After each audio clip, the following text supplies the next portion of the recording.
Përshëndetje dashur miq. Sot autokrati na ka bërë një status në rrjetet sociale ku na thot se pas ka humbur një çështje gjyqësore për shpifje ndaj Lulzim Bashës. Ja pas ka rrëzuar gjykata me Demek dhe ai sot pas ka kuptuar që gjyqtarët kanë probleme dhe ata mendojnë si një 12 vjeçar.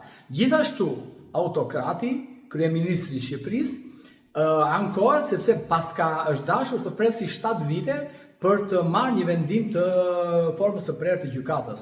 Mos, autokrat, duhet të kuptosh sepse duhet të zbresësh në realitet. Qytetarët kanë 15 vite deri në 20 vite dhe nuk po marrin akoma drejtësi. Autokrat, kthej gjykatat e apeleve në rrethe ku ishin. Kthej gjykatat e shkallëve të parë të dyreksionit përgjithshëm në ato rrethe që ishin. Lëri filmat me gjëra nuk di gjë, ti çfarë po ndodh me drejtësinë. Jo, ti je shkaktari i kësaj drejtësie sot që nuk funksionon.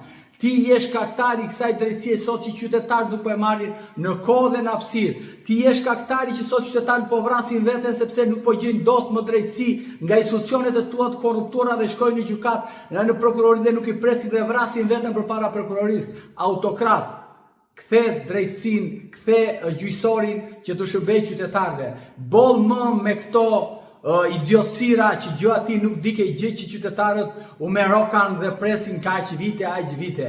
Prandaj, kur në këtë vend, kur ti di edhe brekët e grave, si ka mundësi nuk dike ti që qytetarët presin nga 15 vite, 20 vite apo 12 vite për të marrë vendim të gjykatës së formës prerë. Prandaj, lëri këto idiotësira, po kthej gjykatat në punë, kthej gjyqtarët në punë dhe jepu qytetarëve mundësinë të marrin drejtësi në kohë, në hapësirë, padyshim edhe cilësore. Kaq është historia.